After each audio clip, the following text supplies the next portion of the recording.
गरीब का magical mango tree. उस गांव का सरपंच बहुत प्रभावशाली आदमी था।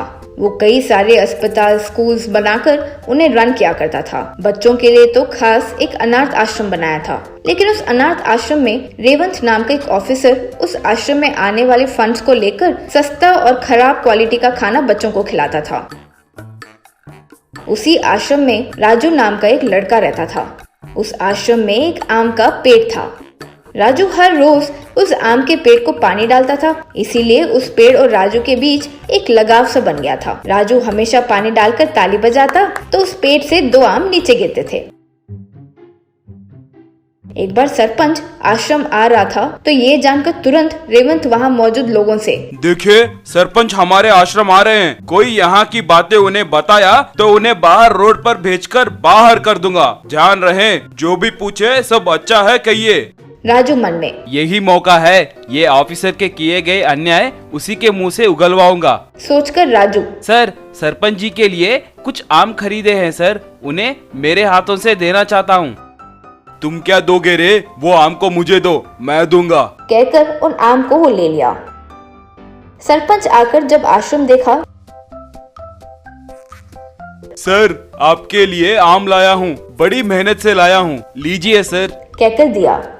सरपंच आम खाकर, आहा कितने स्वादिष्ट हैं, कहाँ से खरीदे हो भाई, इतने अच्छे हैं। ऑफिसर हिचकिचाते हुए, मार्केट में दी बेस्ट शॉप जाकर खरीदा हूँ सर, मेरा ही दोस्त का है, हम जितना बोले उतने में देता है सर। ठीक है भाई, कल यही आम 1 डजन ले आना। वो ठीक है सर, जैसा आप कहें वैसे ही।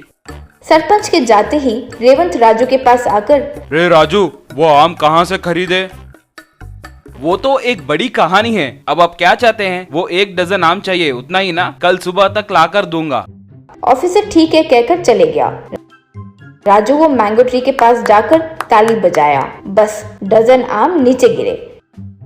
राजू उन्हें लेकर ऑफिसर को दे दिया।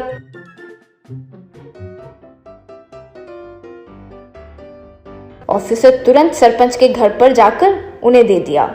आहा, ओहो कितने अच्छे आम हैं ऑफिसर, इतने स्वादिष्ट आम मैंने कभी नहीं खाए। अब से हर दिन 1 डजन आम लेकर आओ, जो कह रहा हूँ समझे हो ना? हाँ ठीक है जी, आप जैसे कहते हो वैसे ही, कहकर निकल गया। ऑफिसर फिर राजू के पास आकर, अरे राजू, वो मैंगोज कहाँ मिलते हैं बताओ ना रे। मैं क्यों बताऊं, मेरा क्या लाभ होगा? रे तेरे लिए बिरयानी बनाऊंगा, तेरे रूम में एसी लगवाऊंगा। यही अवकाश है सोचकर, वो सब नहीं चाहिए, यहाँ आश्रम में मौजूद लोगों के लिए अच्छा भोजन का इंतजाम कीजिए बस, कहते हुए ऑर्डर दिया। इस तरह जब भी आम के लिए ऑफिसर पूछता, राजू डिमांड करने लगता। एक बार राजू उस ऑफिसर का पर्दा फाश करने के लिए, सच को उसी के मुंह से कहलवाने के लिए मामूली मैंगोस देकर भिजवाया। अगले दिन सरपंच ऑफिसर से, क्या भाई मैंगोज इतने खराब थे? मुझे हमेशा अच्छे मैंगोज ही चाहिए, जाओ जाकर लेकर आओ। लेकिन राजू फिर से मामूली मैंगोस दिया तो सरपंच को गुस्सा आया और, क्यों फिर से वही घटिया आम लेकर आए हो? तुम्हें नौकरी से निकाल दूंगा, चुपचाप वो आम दोगे या नहीं? ऑफिसर तब कुछ नहीं कर सका तो मन में, अरे ये क्या, ऐसे फंस गया, कुछ कहूँ तो परेशानी, ना कहूँ तो भी एक परेशानी, कहकर यहाँ वहाँ देकर, श्रीमान आश्रम में राजू नाम का एक लड़का रहता है, उसके दिए आम ही मैं लेकर आता हूँ। सरपंच तब राजू को बुलवाया। सरपंच तब राजू से, क्यों बाबू, ये आम तुम ही लेकर आए? श्रीमान इन आम को मैंने ही दिया है, मुझे आपसे बात करने का अवकाश मिला, इसलिए बहुत खुशी हो रही है, कहकर आश्रम की पूरी बात उन्हें बताया। सरपंच तुरंत उस ऑफिसर को डिसमिस किए और राजू को वो सारी जिम्मेदारी सौंप दिए।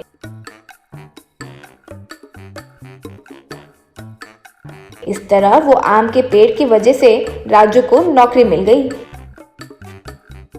Magical broken water tanker.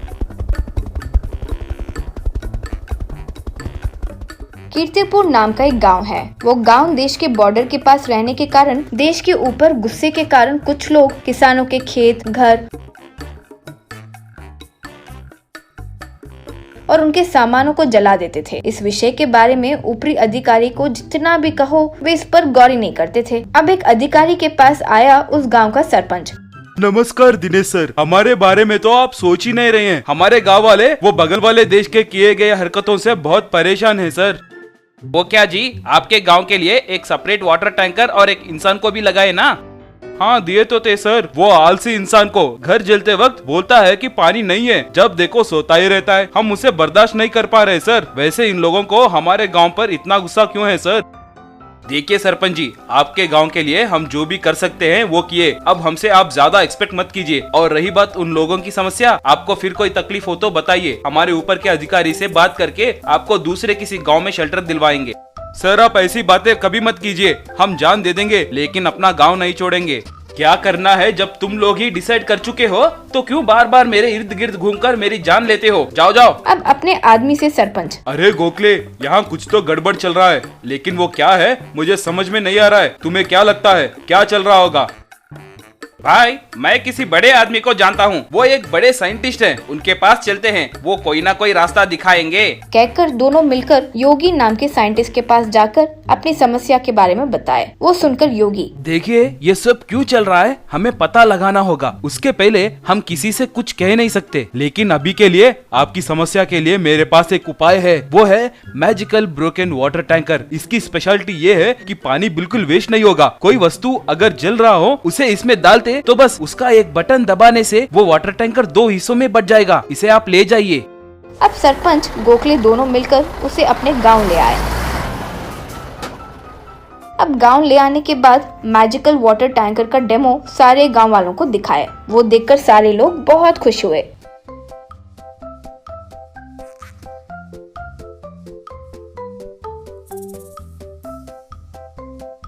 ये उन लोगों से लगाए आग से मैजिकल वाटर टैंकर उन्हें बहुत जल्दी बचा लेगा। ये सब जब चल रहा था तो कुछ लोग उस गांव में गन के साथ आए। उस गांव में आए कुछ अजनबी लोग सरपंच से, सरपंच, एक हफ्ते में चुपचाप गांव खाली करके नहीं गए तो घर सामान सब जलकर राख हो जाएगा। मेरे बातों को जोक में लोगे मैं जानता हूँ, इसलिए एक छोटा सैंपल के लिए बगल वाले गांव के एक पुलिस के एक लेटेस्ट इंजन को जला दिए। बेचारा उसे बुझाने के लिए पानी ना होने के कारण हेलीकॉप्टर को बांधकर नदी के पास लेके जा रहा है। चाहो तो देख लो, पुलिस वालों का ही वो हाल है तो तुम्हारा क्या होगा समझ जाओ।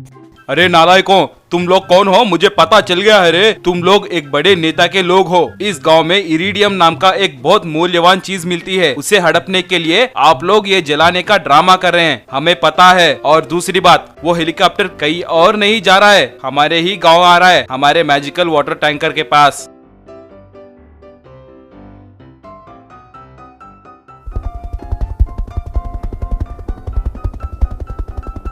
अब हेलीकॉप्टर जलते हुए इंजन को लाकर मैजिकल वाटर टैंकर के पास आई।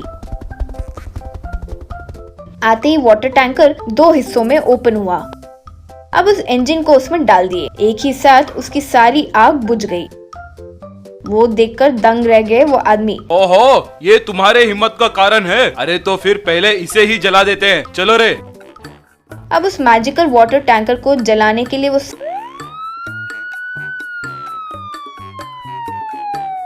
सारे आदमी जा ही रहे थे तो वहाँ आए पुलिस वाले उन्हें घेर कर उन्हें अरेस्ट कर लिए। अब अरेस्ट करके उन्हें खूब पीटे, फिर पुलिस जीप में ले गए। फिर गांव के सारे लोग मिलकर साइंटिस्ट योगी का शुक्रिया अदा किए। गरीब किसान बन गया करोड़पति। एक गांव में राघवा नाम का एक किसान रहता था।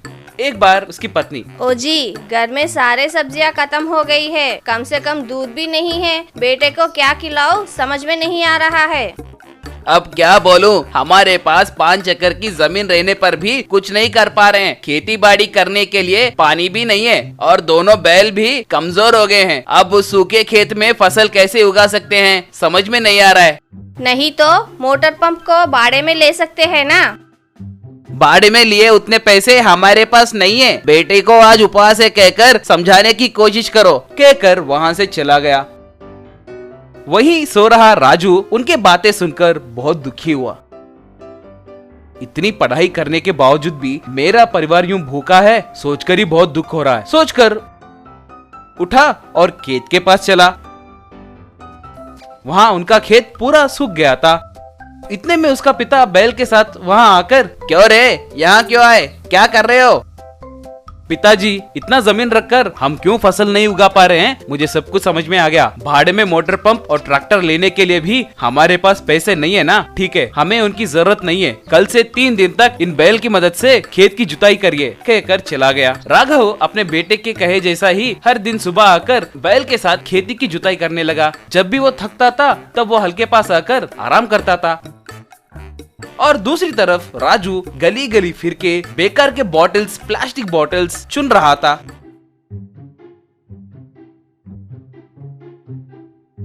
तीन दिन के बाद उन प्लास्टिक के बोतलों को लेकर उनमें पानी भर के एक लकड़ी की मदद से उन्हें खेती में लटकाया। हर एक पानी के बोतल के ढक्कन को थोड़ा सा खोला तो पानी तिनका तिनका नीचे गिरने लगा। पिता ये सब देखकर, ये क्या रे, खेत पूरे ये पानी के बोतल हैं। पिताजी, ये ड्रिप इरिगेशन है पिताजी, और थोड़े दिन में ये पूरा जमीन गीला हो जाएगा। उसके कहे जैसे ही 3 दिन के बाद राजू और उसके पिता वहां आकर देखने पर जमीन पूरा गीला हो गया। तब पिताजी और राजू मिलकर जमीन में बीज बोने लगे। थोड़े दिन में ही वो बीज उगने लगे। राजू और पिताजी उसे देखकर बहुत खुश हुए। पिता तब अपने बेटे से, रे राजू, बहुत अच्छा काम किया है रे तूने। फिर से मेरे जिंदगी में नई आशाएं जगाई है तुमने। मुझे अब बहुत हिम्मत आ गया है रे। देखते देखते फसल कटाई का समय आ गया। पिता तब राजू से, राजू, फसल कटाई का समय आ गया है। फसल को बेचने के बाद आए पैसों से एक ट्रैक्टर और वाटर पंप खरीदूंगा। अगले दिन शहर से व्यापारी आकर ट्रैक्टर में बोरियां लोड करा और राघवा को बहुत पैसे भी दिए। बहुत ही कम दिनों में राघवा अमीर बन गया। खेती बेचने के बाद आए पैसों से और कई एकड़ की जमीन खरीदे, कई ट्रैक्टरों को भी खरीदा और खेत के लिए वाटर पंप भी खरीदे। ऐसे वो एक गरीब किसान से अमीर किसान में बदल गए।